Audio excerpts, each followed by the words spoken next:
Hello guys, welcome to Easy Way to Learn English. In this video today we are going to know some conversational sentences. Suppose हम किसी से मिलते हैं और हम उसको जानते नहीं हैं, अननोन पर्सन, तो उसके बारे में हमें जानने की क्यूरियोसिटी तो होती है, तो इसलिए हमें कुछ सेंटेंस ऐसे जानने बहुत ज़रूरी हैं जो हम उस अजनबी पर्सन से बात कर सकें, उस कम से कम शुरुआत तो कर सकें। तो उन्हीं में से कुछ सेंटेंसेस आज मैंने लिए हैं, तो please look at the board and before going to start the video please subscribe to my channel and press the like button. First sentence I have taken that is your name please. हमें सबसे पहले किसी का नाम जानने की ही ज़रूरत होती है, तो हम किस किस वे में नाम को पूछ सकते हैं। What is your name please, और may I know your name, may I know your name, what is your name, what's your good name and please your name। इस तरह भी बोल सकते हैं। your name please, ये भी सेंटेंस बोल सकते हैं। अब नाम बताएंगे कैसे, नाम बताने के भी तरीके होते हैं, जैसे कि I am this, my name is this। बस क्या नहीं बताना है, हमें ये नहीं बताना है myself is, ये बिल्कुल इनकरेक्ट सेंटेंस है। माई सेल्फ हम कभी भी सब्जेक्ट के रूप में नहीं यूज़ कर सकते हैं। As a subject myself use करना बिल्कुल गलत है। माई सेल्फ को तो हम एक ऑब्जेक्टिव केस में ही यूज़ कर सकते हैं, because it is reflexive pronoun, तो एक प्रोनाउन की तरह ही इसको यूज़ करेंगे। माई सेल्फ को कभी सब्जेक्ट में यूज़ नहीं करेंगे। बहुत सारे बच्चे बोलते हैं my self is this, it is wrong, grammatically भी रोंग है। Second is please introduce yourself. Please introduce yourself, or may I know something about yourself? May I know something about yourself or something about you? कृपया अपने बारे में कुछ बताइए। Please introduce yourself. अपना introduction दीजिए, अपना परिचय दीजिए। What is your age? अब हमें एज पूछनी है। वैसे तो एज नहीं पूछनी चाहिए, लेकिन फिर भी पता तो होना चाहिए ना कि इसकी इंग्लिश क्या होगी। What is your age and how old are you and what is your age. I have just completed 18। अगर किसी ने 18 कंप्लीट किए हैं, 22 कंप्लीट किए हैं, तो आई हैव जस्ट कंप्लीटेड 18 और आई हैव जस्ट कंप्लीटेड 22 और I am 18 years old, I am 28 years old. इस तरह से इसका आंसर होगा। You are younger than me. You are younger means छोटे।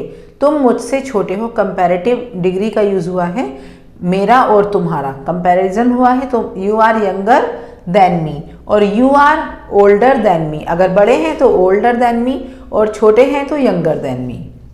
She is married, किसी के बारे में स्टेटस बताना है किसी का, whether she is married or unmarried, तो she is married, he is unmarried, और एक बैचलर वर्ड का भी यूज़ करते हैं अनमैरिड के लिए। What is your father? आपके पापा क्या हैं, आपके पापा क्या करते हैं। इसको ऐसे भी पूछ सकते हैं What is your father, और ऐसे भी पूछ सकते हैं What does your father do? What does your father do? What is your father's profession? He has only 2 child. 1 कहेंगे तो चाइल्ड लगाएंगे, 2 कहेंगे तो चिल्ड्रन लगाएंगे। 1 कहेंगे तो child. He has only 1 child, he has only 2 children, he has only child भी कह सकते हैं। अगर एक ही बच्चा है तो he has only 1 child, he has only child. What does your father do done? He has retired from government service. अगर कोई गवर्नमेंट जॉब से रिटायर हुआ है और उसके बारे में आपको बताना है कि वो गवर्नमेंट जॉब से रिटायर हुआ है, सरकारी नौकरी से रिटायर हुआ है, then we can say he has retired from government service. He looks aged, he looks aged. इसका क्या मतलब है? इसका मतलब ये है कि अगर किसी की एज आपको ज़्यादा लग रही है लेकिन उसकी एज कम है, किसी ने उसके बारे में आपको बताया है कि अभी तो ये छोटा ही है, मतलब इतनी एज का नहीं है जितनी इसकी दिखती है, मतलब जितनी एज उसकी दिख रही है उससे ज़्यादा उसकी एज है, तब हम ये सेंटेंस बोलेंगे ही लुक्स एजिड, कि वो ज़्यादा उम्र का लगता है। ही लुक्स एजिड, अपनी उम्र से ज़्यादा उम्र का लगता है। He has grey hair. अगर किसी के वाइट हेयर के लिए हम यूज़ करते हैं ग्रे हेयर, वाइट नहीं यूज़ करते हैं। तो ही हैज़ ग्रे हेयर, और हेयर कभी भी प्लूरल इस सेंस में तो बिल्कुल नहीं होगा। He has grey hair.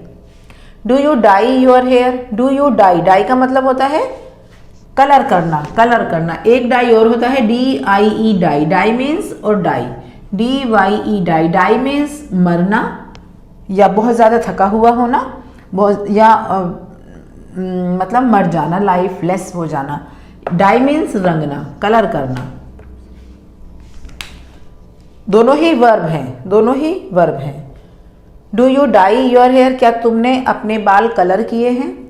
क्या तुम अपने बाल कलर करते हो? अगर मैंने बोला क्या तुमने अपने बाल कलर किए हैं, वो पास्ट की बात हो गई है, तब यहाँ पर मैं यूज़ करूँगी did you dye your hair. Verb पे कोई फ़र्क नहीं पड़ेगा, वर्ब अभी भी फर्स्ट फॉर्म लगेगी और तब भी फर्स्ट फॉर्म लगेगी, क्योंकि डू के साथ, डज के साथ, डिड के साथ, तीनों के साथ हम वर्ब की फर्स्ट फॉर्म का यूज़ करते हैं। Do you dye your hair, अगर मैं एक पर्सन की बात करूँ, does he dye his hair, does he dye his hair, तभी भी यहाँ पर डाई ही आएगा। Do you dye your hair, क्या तुम अपने बाल रंगते हो, तब भी डाई आएगा यहाँ पर। Did you dye your hair, क्या तुमने अपने बाल रंगे थे, रंगवाए थे, तभी भी यहाँ पर डाई ही आएगा। Did you dye your hair.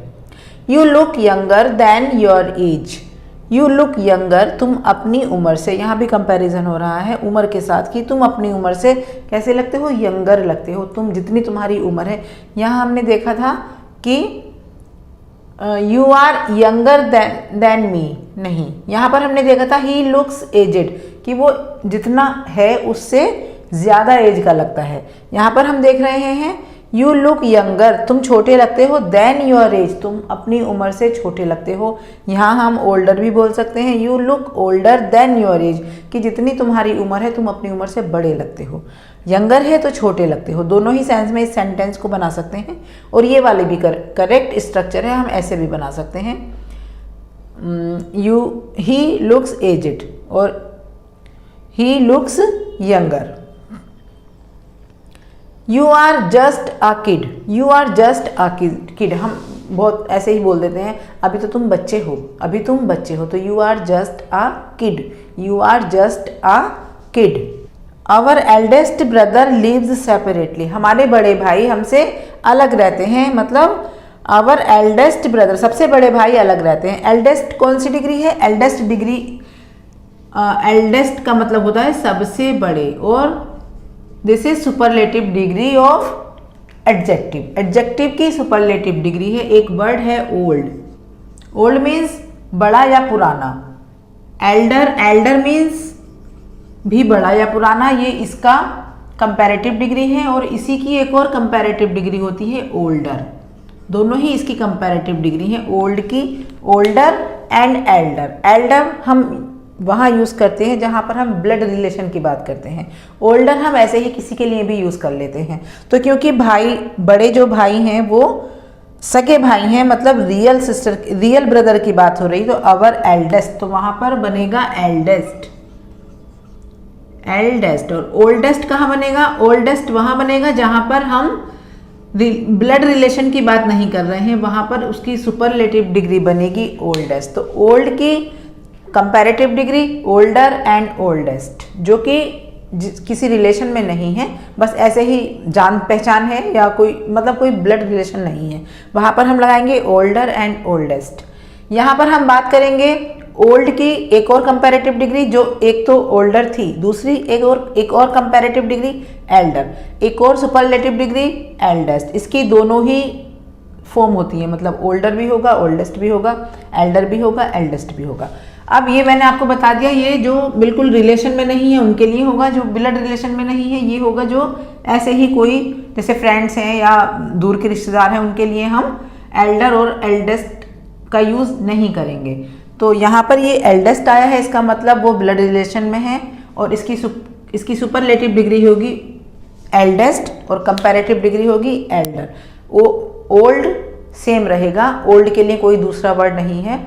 Old का मतलब है पुराना होता है, वैसे तो आपको पता ही है, तो ओल्ड की ही डिग्री है एल्डर एंड एल्डेस्ट। तो यहाँ पर आया है एल्डेस्ट, आवर एल्डेस्ट ब्रदर, क्योंकि ये एडजेक्टिव है, एडजेक्टिव अपने साथ एक नाउन को क्वालिफाई करता है, नाउन के बारे में बताता है। तो ब्रदर हो गया नाउन, लिव्स हो गया वर्ब और सेपरेटली एडवर्ब, क्योंकि ये वर्ब को क्वालिफाई कर रहा है, वर्ब के बारे में बता रहा है कि कैसे रहते हैं, सेपरेटली अलग रहते हैं। Next sentence is my sister is 16 years old. अगर आपको अपनी सिस्टर के बारे में बताना है, किसी की भी एज बतानी है, तो my sister is 16 years old, मेरी बहन 16 ईयर्स की है। और अगर आप ऐसे भी कह सकते हैं शी हैज़ कंप्लीटेड हर 16, मतलब उसने अपने 16 अभी कंप्लीट किए हैं। She has completed her 16। How many brothers do you have, इसको दो तरह से पूछ सकते हैं आप, how many brothers do you have और how many brothers have you. How many brothers have you, लेकिन इस तरह से ना पूछें तो अच्छा है, सेंटेंस बिल्कुल करेक्ट है, बट फिर भी ये वाला सेंटेंस ज़्यादा अच्छा लगता है, how many brothers do you have and question mark. तो अगर आंसर होगा I have 2 brothers, I have 1 brother और I have only 1 brother, I have 4 brothers, कैसे भी आप आंसर दे सकते हो। Do you have a joint family, joint family जिसमें दादी दादा चाचा चाची सब मिलकर रहते हैं, combined family. Do you have a joint family और is yours a joint family, क्या आपकी फैमिली जॉइंट फैमिली है, क्या आप जॉइंट फैमिली से बिलोंग करते हो। तो do you have a joint family और is yours a joint family. Yes I have a joint family और यस इट इज़, इसका आंसर होगा yes it is. Is yours a joint family, yes it is. How do you have a joint family, yes I have a joint family. My father is an ordinary shopkeeper, अगर आपके पापा की कोई छोटी सी shop है और आपको बताना है तो आप उसको इस तरह बताएंगे, my father has an ordinary shop, my father has an ordinary shop. That's all for today. I hope you understood today's lesson. I will be back soon. Till then, keep learning, keep shining, and keep watching my videos. Bye.